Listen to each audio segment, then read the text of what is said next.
All right. Hello. So, you're at Strange Loop 2015. It's Friday. It's 1:40 p.m. That means it's time for HTTP2 in Erlang. Yeah. So, I don't have that much time. So, there's a Slack channel. You can ask your questions there. Ask them as we go. I will get back to you later. So I've been doing Erlang for a couple of years now, actually 4 or 5 years now. HTTP is new to me this year, but when I started both of these things, they were very overwhelming. So hopefully I'm going to make them a little bit more accessible for you guys today. So let's start with, why HTTP2? We got these two RFCs here, 7540, 7541. They just got officially approved in May. So this is the new hotness. HTTP1 is so over anyway, except that it's not. It's going to be around for a long time.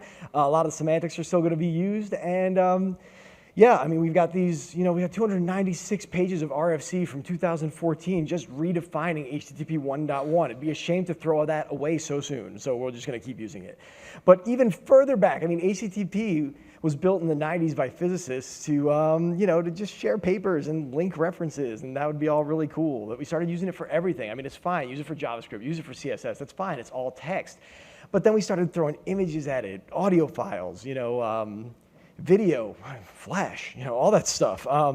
So it's fine. I came up on the web in the 90s, and I had 90s web problems. I had broken JPEGs and terrible style. And, you can't blame the protocol for underconstruction.gif. That is a mistake we all made together.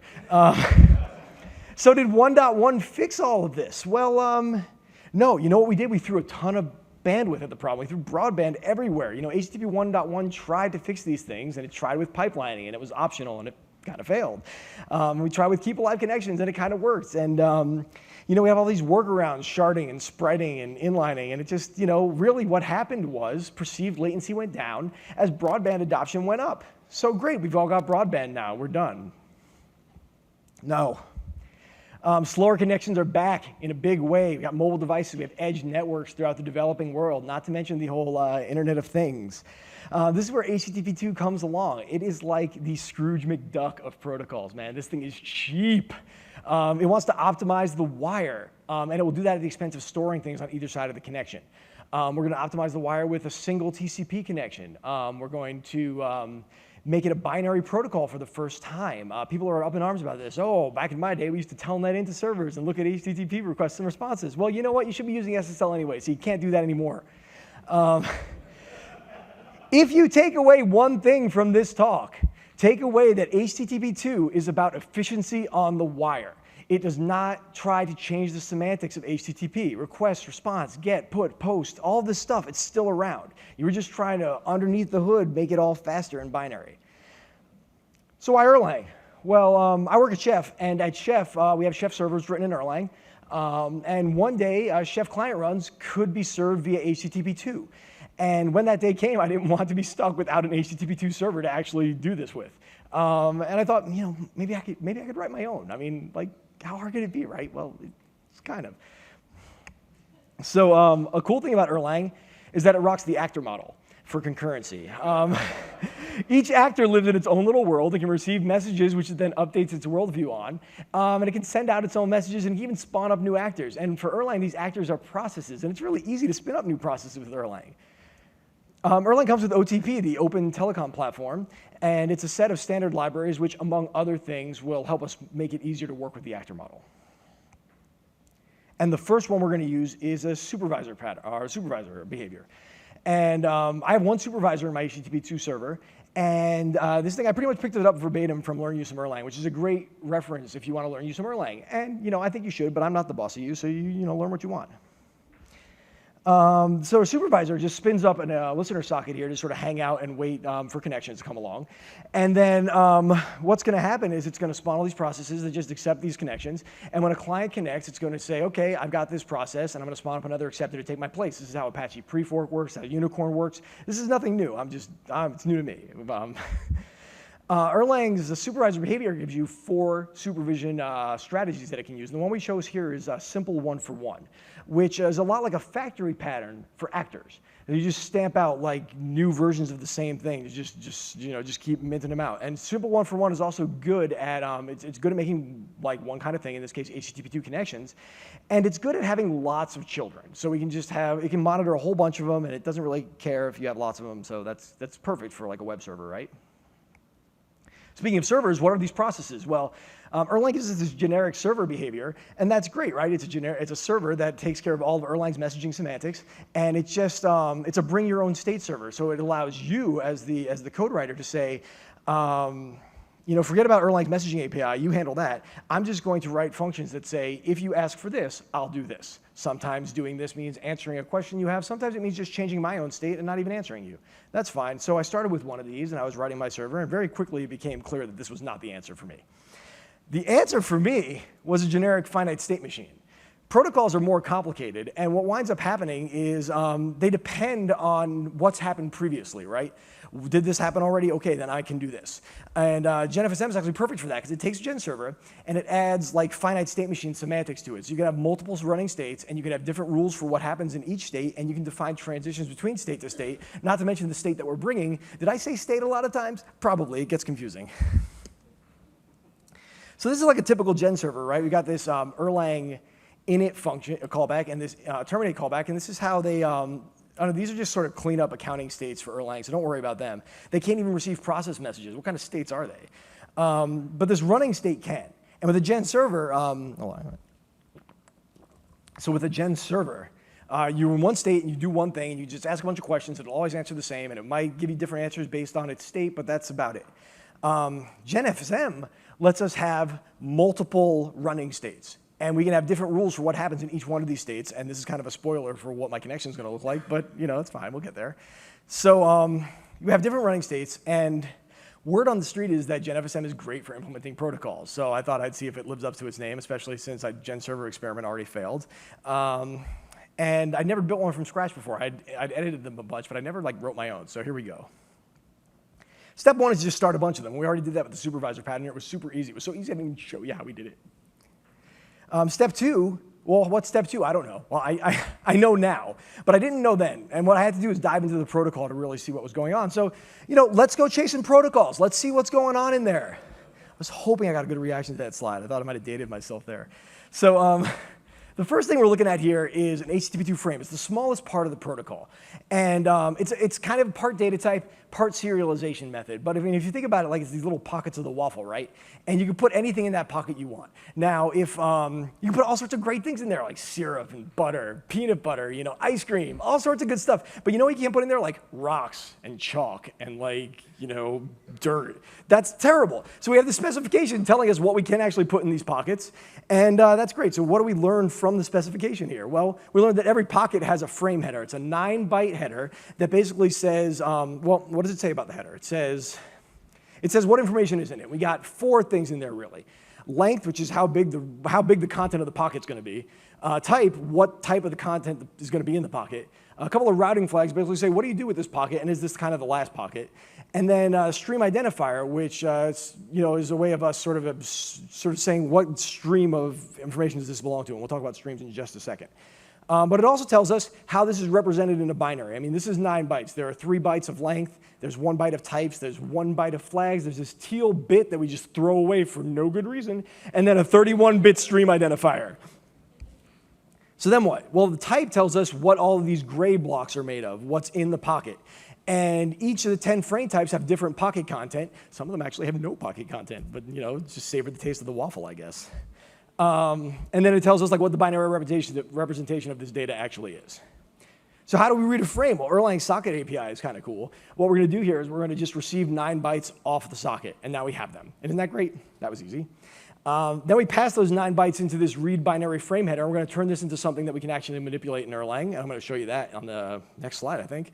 And then after that, we actually pull the length out of the frame header, and we can say, okay, take that many bytes off the socket. That's going to complete the frame. And then I have a giant case statement underneath here, which you're not going to see, that basically says, okay, based on what type of content this is, do this kind of stuff with the binary and turn it into something we can use. Oh, I told you it was on the next slide. This is the read binary frame header function, and it has one argument, and that argument is a binary. See the little chevrons around it? That means it's a binary. And I'm going to gray out the rest so you're not distracted.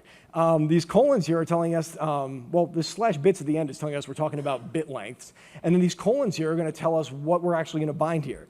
And what this works, how this binary pattern match works in Erlang, which is super fantastic, is that as this binary flows through this function, we're going to bind these variables, length, type, flags, and stream ID, to these bits that are part of this binary string. And these things are going to be bound as big endian unsigned integers. And yeah, we're going to use those bindings to create this frame header record. This is an Erlang record. It's a totally hacky data struct that everybody hates, but we all keep using them. So I'm going to keep using them. And yeah, now we have these 4 fields in the record, and we can use them everywhere like we did to figure out what the length of that frame was. So yes, we're going to wrap all that up in one function for you, and then you never have to worry about the internals of it again. But that binary pattern match was so cool, I wanted to show you it. And I even made this Photoshop about how cool binary pattern matching is. And you're going to match so many of them. It's going to be so much fun. So, oh, the patterns will match. Now let's talk about HTTP2 streams. It's physically, it's a sequence of frames, right? All with the same stream ID. They come over in order over this one TCP connection, and we know together they collectively make this one stream. Logically, they represent a HTTP request and response. A bunch of frames come over as the request, a bunch of frames go back as the response. It's that easy, except not, because in real life, it's not a pie slice of the waffle. They all come in interleaved like this, and it's up for us to reassemble them on the other side, and that's part of what our finite state machine does. So part of those flags in the frame header and some of the frame types help us make decisions about what it is we do with frames as they come in, so we don't have to wait for the whole stream to come in before we start making decisions about it. And we get that information from the RFC. The RFC provides this little 7-state ASCII state diagram in it, and it's going to basically tell us what happens when you get certain frames in, what you can do, what states you can transition to, when you're in those states, what you can do. However, for our purposes in Erlang, we don't need Erlang's GenFSM messaging semantics around it. So what we're going to do instead is just create this referentially transparent Erlang function, which just takes in a stream state record and a frame, and then applies that one frame, and then tells you what new stream state is and that kind of thing. And then there's the HTTP connection, which is kind of like the plate the waffles are on, right? It's persistent between requests, and it just sort of maintains the entire context for the meal. And while that, the whole meal has context and state, each byte is kind of stateless, except that you're getting a little bit more full, but that's your problem. So yeah, our GenFSM maintains this all in state, but allows us to process individual requests in a stateless fashion, which keeps us with the semantics of HTTP. So yeah, the short version is, and I'm going to read a slide to you. I know that's foul, but I'm going to do it. The frame is a data structure and serialization method. A stream is a semantic HTTP request and response, and a connection is a persistent context for all these things. So let's go put some stuff in the connection. HTTP2 provides 6 connection settings that you need to set. The client sends them to the server, and the server sends them to a client, so there's actually 2 sets of them. And they both sort of negotiate what they expect about this connection right up front. So it's the foundation of a healthy relationship, and I'm glad the client and server get along so well. They can also renegotiate these settings at any time. So as things change, you can change with the times. The first one of them is the header table size. What's the header table? This is where HPACK comes into play, and I did a whole talk about HPACK at Lambda Jam, and you should go find it and watch it, because it's a half an hour of me just explaining this one slide. However, I can't find it because it's not up yet, so watch this space and we'll get there. But yeah, the short version is, each side of the connection keeps a table of headers, name value pairs that we've sent back and forth, and we keep track of them with little indexes. And then if we're going to send the same one again, we know the little index, so we send that integer over the wire instead, and then all of a sudden it was super cheap. And this is some Scrooge McDuck action right here. We're just sending one little integer, and it gets a whole header name value pair. So that's great. And there's 2 of these. There's one for the request headers received, and there's one for the responses headers sent. And the client has it set, and the server has it set. There's actually 4 of these. Server push is so cool. Server push promises allow us to send multiple responses per request. You ask me for HTML. I can inspect that HTML. I can say this HTML is going to need this CSS, this JavaScript, these 3 images, this this MIDI file. I don't know what you're doing with the web, but we'll send it all back to you, and you won't even know that you wanted it when I start sending it back to you. But by the time you think, oh man, I want that CSS file, it's already there. You're welcome. This is great for APIs too, but we can't really get into that too much right now. We're going to talk about maximum concurrent streams. Remember that ASCII stream state diagram I showed you? There were 7 total states. All streams start in the idle state, they end in the closed state. There are 5 states in between. You can only have this many in those 5 states for any particular connection. HTTP2 brings flow control to HTTP. You can put a limit. It's a credit-based scheme where you put a limit on like how many bytes that you're willing to accept as the server. The client has its limits too. You can set these at the stream level and the whole entire connection level. And it only applies to data frames. And data frames are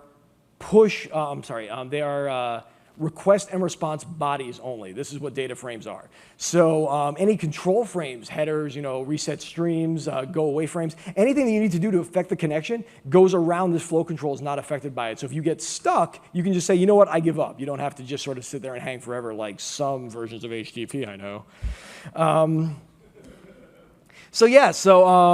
Data frames, they affect these counts on both levels, but you can also issue credits. So say you're a server, but you're like on some like Internet of Things box and you're just sitting there waiting to accept connections. And you say, you know what, I can only accept 2 kilobytes of data per connection. So you send me 2 kilobytes. We've already agreed on this in the settings handshake, so you know to stop sending me things. I know I have 2 kilobytes I got to get rid of because they want to send me more. So I serialize it to disk, I put them in the database, I turn on your refrigerator, whatever it is I do. And then I flush them out of my memory and I say, hey, wow, my memory's empty now. I have 2 kilobytes free again. I'm going to go send a window update frame to the client saying, hey, man, you can start sending data, but only 2 more kilobytes because that's all I got. Hey, remember how frames have size? Well, you can set a maximum on that. And this setting goes great with MTU, right? You can just say like, oh, well, frames can only be this big. Oh, well, packets can only be this big. All right, well, now we're just sending stuff and we're awesome. So you can actually tune with the protocol as well as the network layer. And then max headerless size, right? Just it's a stream level cap for how many headers you can send over in a single request. And wow, that's it. 6 settings. I spent a lot of time talking about them. But you know what? We touched the whole protocol. We talked about multiplexing. We talked about flow control. We talked about header compression. We talked about server push. The only thing we didn't talk about was stream prioritization. But you know what? The spec says that's optional, so we don't have to talk about it. So these things all imply more state. And so we're going to create an Erlang state record to modify in our GenFSM. We got to keep track of things like how many states are active, what our current credit balance is at the stream level, what our current credit balance is at the connection level, what states our streams are in, the table of request headers sent over, that's the HPACK decode context. The table of response headers that we've sent back, that's the HPACK encode context. Peers can have different values of these settings, so we have to also keep 2 values of those 6 settings in this state. So we have a lot of things to keep track of, and we put them all in this Erlang state record. And this Erlang state record gets passed along pretty much in every call to every GenFSM callback. What's a GenFSM callback? I am so glad you asked. GenFSM has these 6 callbacks on the left, and they are required for you to implement your own GenFSM. They could literally do nothing. You could write one right now that implements these callbacks and returns just these particular tuples that are required to return, and you're done. You've written a GenFSM. Congratulations, it does nothing. So you have to make it more interesting by implementing some of these that actually do things, especially these state name ones over here. These are capital letters because they're variables, not particular requirements, and you need some of these for the states that you create. We're going to need 4 of them, and the fact that they only take 2 arguments means that we don't actually need responses from any of them, which is good because all our responding goes over the socket. So those callbacks that we need to define basically can take these 4 return types, but we're only interested in these 2.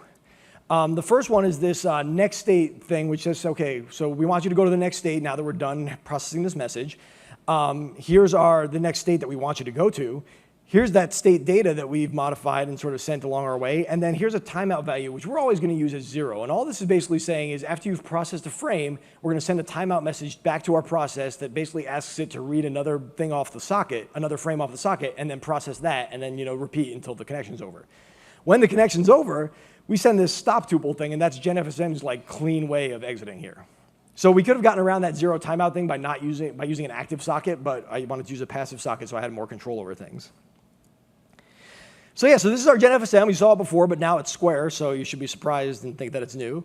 The init state and the terminate state are still managed by Erlang, and they can't receive messages. So we've got these 5 states we really have to worry about. Init basically takes in that listener socket and tells Erlang, hey, when somebody actually comes along and wants to talk to me, let me know. Accept state is the thing where it sits around waiting for somebody to come talk to us.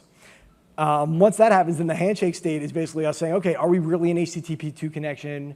Are we, do we have agreed settings? Can we do stuff? And if so, we move into this connected state, which is all like, all right, let's process some frames, let's serve up some data, this is gonna be awesome. And then this continuation state is a weird HPACK race condition, which I'll get to, I do promise.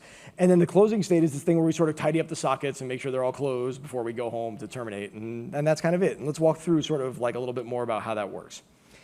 So the init thing takes in a socket. It always takes in a list. It takes in one argument, which is a list, but it's a list, so we get out of it really only having to take one argument. We take as many as we want. It's a list. And this is the callback that that process supervisor from the beginning calls to start everything up, right? Every time it pulls that lever and factory models a new actor, it calls the init callback to create a brand new version of the state that we're going to be using. And the only thing we're going to do is take that listener socket in from the argument and register it with Erlang. Say, hey, Erlang, I know that this is a listener socket and you already know about it. So when some client comes along and asks for something, you let me know. I'm just going to hang here and chill and do my own thing until you do that. So we take this reference that it returns, which is just sort of like our deli counter ticket, right? We've asked for a socket and it says, oh, sure, you're number 17. And when number 17 comes up, you'll get your socket. So we do that, and then we put that in our state, and we leave, because we don't want to hang out in the init callback too long. If we hang out too long, the supervisor is going to get antsy. He's going to think we did a terrible job at being a process and kill us in cold blood. But we've gotten past that because we're doing an async socket accept. So now we kick it. We go into the accept state, and we use handle info. And handle info is for when good messages go bad. Handle info is for messages that are not managed by the GenFSM API.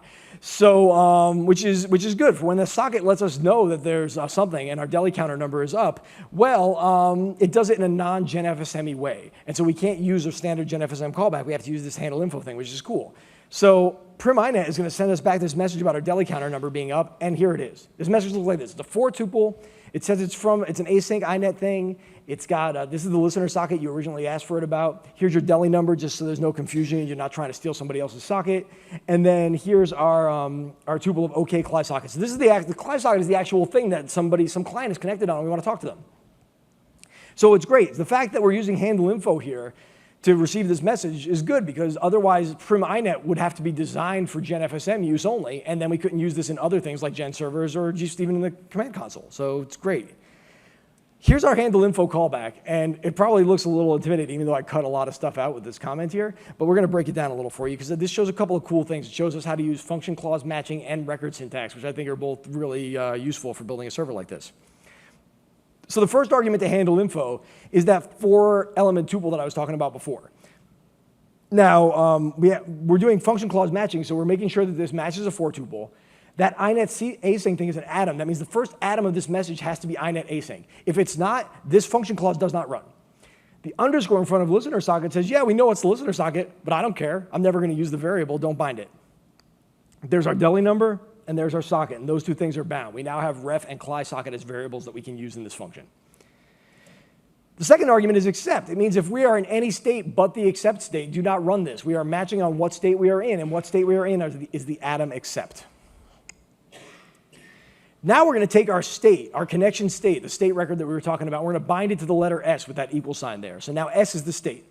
But we're also going to deconstruct the record. So just by putting a hash connection state over there, we're saying, hey, this has to be a connection state. And by the way, we're going to assign the SSL option fields to this SSL option variable. We're going to make sure the socket is a 2-tuple. We're going to make sure it has a transport defined, which is either TCP or SSL, depending on how you're feeling. And then undefined is saying the socket itself is actually undefined. If the socket is defined already, we don't want to run this. We have a socket already. Why are we accepting sockets? We have one. So we just move on, and then we have ref down here again. See how that ref is still highlighted? That's not a mistake. These two refs, because it's Erlang, the fact that we named them the same thing means they have to be equal to each other. If they are not, this function head doesn't match, and we don't run this, which means we can only accept sockets from our deli number. But once we've done that, we're spoken for. We are now a socket that has accepted a connection.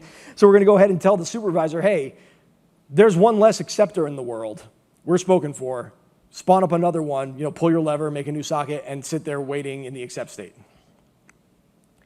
So yeah, so then we return this for tuple we talked about with the 0 timeout, the next state is handshake, and this modified version of state.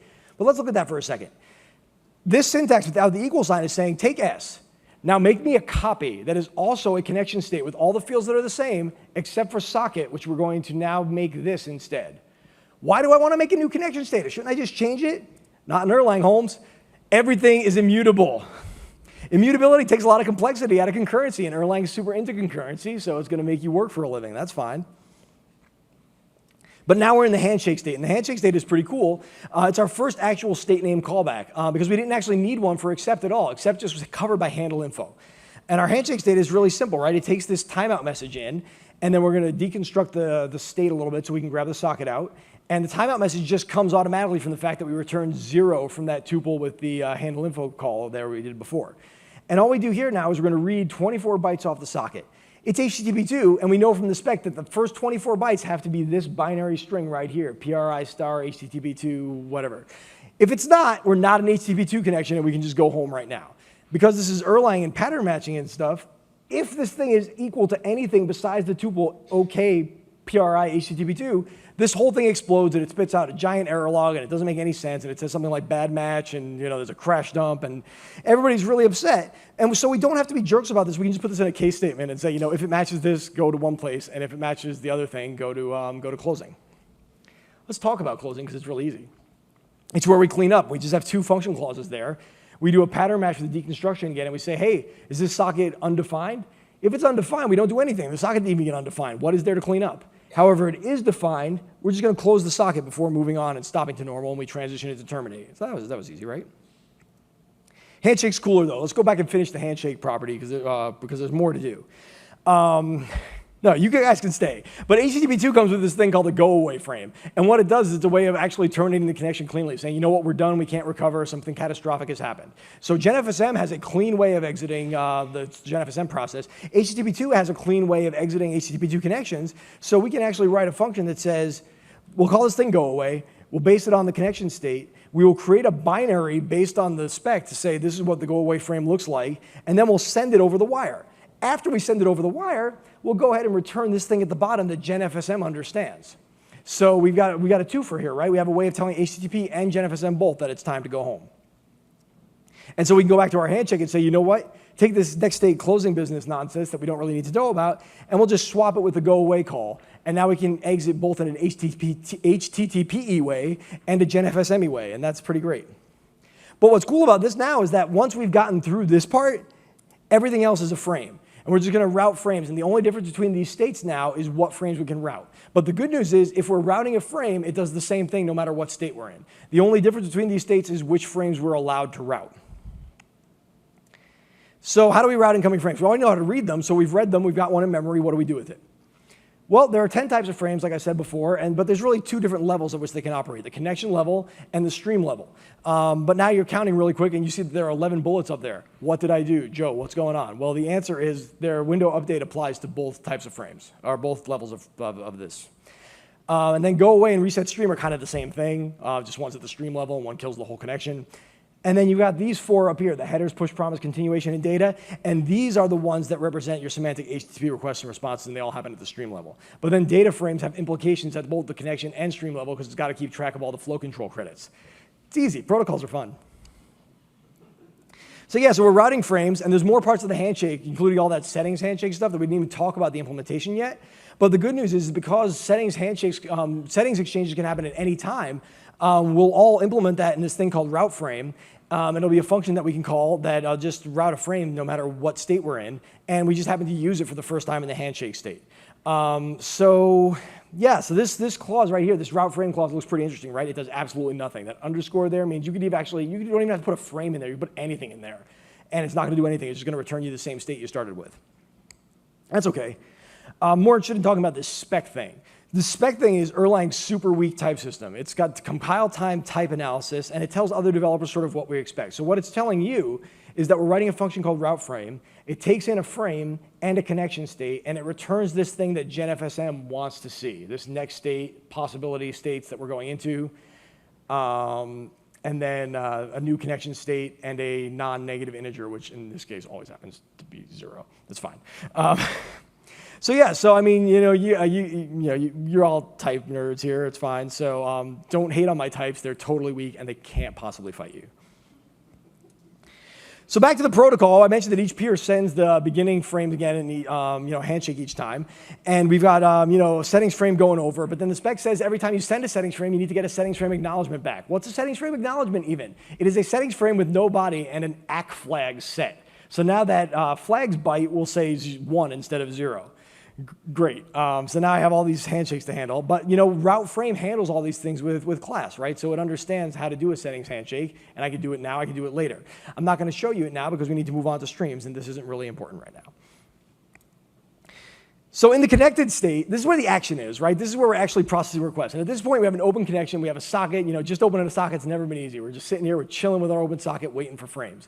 And as a server, the first frame I'm going to get on a new stream is going to be a headers frame, which is not to be confused with a frame header, because boy, reading the spec made that confusing. Like, use the same 2 words and change the order, and they mean a completely different thing. It was, But a new stream ID and a headers frame means that this is the beginning of a good old-fashioned HTTP request, just like Mom used to make.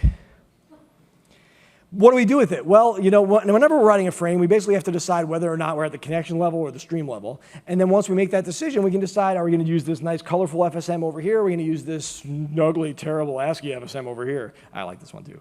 But yeah, and then if you're a data frame, of course, we have to do things based on both levels. So, we have to maintain all of this in the state.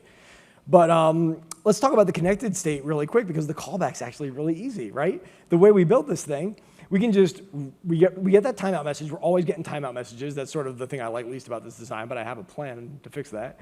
But for now, we get the timeout message, and then we read one payload off the socket.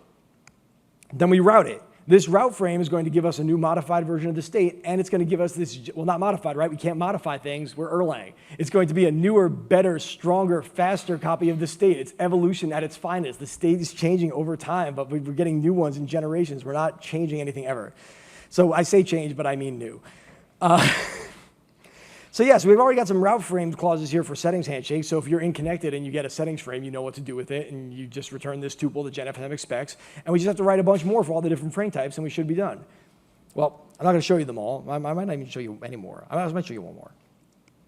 But let's talk about the continuation state first, because it's kind of weird, right? So HPACK does this like encoding of and indexing of things, right? And what winds up happening is when it packs up the headers, it creates a binary block of data to send over the wire, and then we decode that binary block on the other side, and it was really small going over, and that's the whole point, right? If your binary block of data is smaller than the maximum frame size, you have to break it up into pieces. And if you have to break it up into pieces, what if they come out of order? Like all our indexes, all our numbers that we're keeping track of, like if we get different headers frames and different binary payloads for headers in different orders, we're going to mess up our whole HPACK encoding. It's going to be a bad time. So what we do is we have this continuation state, this idea of a continuation frame, which is essentially a mutex to solve this problem. And what we're going to do is we're going to say, hey, if you get a headers frame and you don't have the end headers flag set, that means continuations are coming. So until we get an end headers flag, we are going to put the connection in lockdown and only receive continuation frames and only on this one stream until we get the end headers flag, making sure that we can get no crossed wires when it comes to HPACK, because HPACK does not handle that well. So yes, so continuation state is a mutex to solve this. But other than that, we don't need it. In fact, we're not going to talk about it ever again. So back to the connection level, this brand new HTTP request. Imagine a headers frame comes over the wire. Well, we got a nice little function clause like this to match it. And what we're going to do, you see up there, type equals headers. We're doing some record deconstruction, but we're not assigning it to a variable. We're actually assigning it to a binary integer, which is whatever the type code is in the spec for a headers frame type. So, we are binding stream ID. We've got the frame bound to this thing. We pull the decode context out for HPACK. But once we bind all these things, what we're really going to do is we're going to create a new record representing that ASCII state machine of the stream. And then we're going to go ahead and run this referentially transparent function over it, right? So this is the thing where we stick a frame in and we give it a stream state and a connection state, and it can modify both, not modify, create new versions of the state for each one, for every way that the frame affects it. And I mean, that just looks like this, right? You stick a frame in argument 1, you stick this tuple of stream state and connection state in argument 2, and then you get back a new stream state and a new connection state. And you can actually fold over a list of frames and use this initial state as the base accumulator. So you can just accumulate this like state machine along. You can basically write these like unit tests that just say, okay, given like these 20 frames and this start state of these two states, what comes out at the other side? It's pretty cool. So then the next thing we do is we make sure that this thing was an end headers flag or not. And so we do this case statement. We have this is flag macro thing I'll show you in a second. And basically, if it's true, if this thing was end headers, then we're done. We've got a complete headers frame, and we can use HPACK and decode it and whatever. If it's false, then it's a continuation. You know, we're off to Mutexburg, population U. We're going, and we're going to just accept connection frames from there on out. Now, how we check these things is we actually run this this macro here that does a binary AND to make sure that these flags are actually present. And we need to use this in a guard later, otherwise we could just written our own function for it. So yeah, look at this stream state thing. It's really complicated because they're trying to encapsulate the server and the client and push promises all at once. So let's take the client out of this picture, and we'll take the push promises out of the picture. Now we have a nice 4-state, 4-transition machine that we can talk about. And I'll make it prettier for you. Basically, what this is a semantic HTTP request in Erlang, in HTTP 2. It's made up of headers and continuation and data frames only. And it's broken down into these stream states where the request is complete when you hit the half-closed remote. That's because the remote side of the connection has told us it's not sending us anymore. Then we can spin up a content handler to create a semantic response. And we basically, once the request is complete, we can take all the frames, turn them into an actual semantic thing, process them like real people with headers and methods and bodies and stuff, and then turn them back into frames to put them back on the wire. And we do that with this spawn link command that Erlang has. And what that does is spawn up a link process that will basically tell us if anything went wrong. And when something went wrong, we can handle it with grace.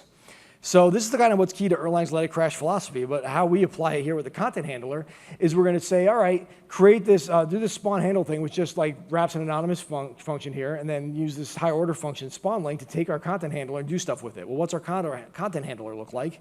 You can make your own. I made one for static content, which takes in a process ID, which is the gen server that we're going to send messages back to, the stream ID that we're actually processing, and headers and bodies and stuff. Then when we process those, we can actually send messages back to the connection saying, hey, these are the semantic headers we want to send back. This is the semantic body we want to send back. It's up to you to figure out how to decode, encode them in HPACK and how to serialize them out to binaries on the wire, and you deal with it. So let's look at a semantic HTTP request through this machine, right?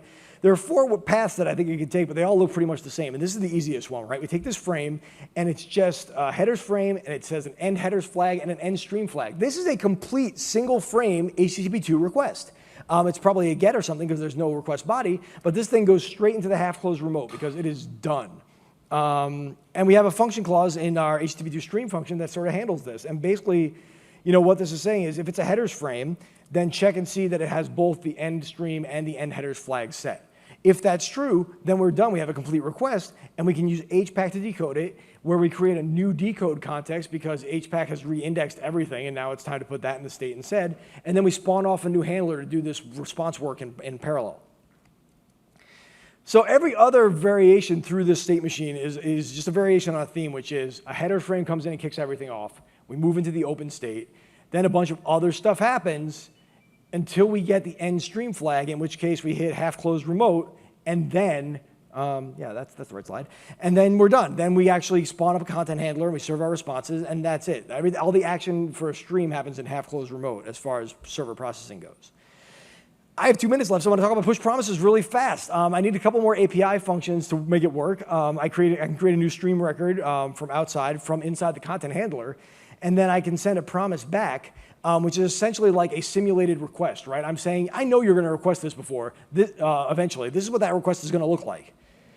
And then we can spawn a handler to actually handle serving that request. So we got this state machine. I'm going to pull out the open state now because we're just dealing with promises. I'm going to make it prettier because I like to do that. And then we're going to talk about the push promise frame. So when I read an HTML and I see that you need this CSS script, what I'm going to do is I'm going to say, okay, I promise you this CSS script. You're stream N, but I'm going to deliver the CSS script on stream N prime. So then I send headers out on N prime. This is my 200, my whatever it is. And then And then I'm going to start sending body data back on N prime. So all this stuff comes over on N prime, and by the time the client even knows to ask for this CSS sheet, it's already sitting there waiting to be processed. So you've already got it. That's pretty cool. Yeah, so guess what? I'm probably out of time. I have so much more to say. I have so much more to do, but let's talk about one else really quick. The binary pattern matching was great. I highly recommend trying it. Spawn link on the content handler. I added concurrent response streaming, for multiple streams in like 2 hours once I realized that I didn't add it, in the original design. The OTP supervisor was great. GenFSM lived up to its rep as being great for protocols. Erlang socket library was easy to work with, although some of it not as well documented as I would have liked. Thank you so much. I really did learn so much doing this. I had such a great time. There's so much I haven't talked about. That Slack channel is open. Ask me questions. Come talk to me about this. I've been spending so much time over the last year working on this that I want to keep talking. Hopefully I made HTTP2 and/or Erlang a little bit more accessible for you. And man, Strange Loop, come on!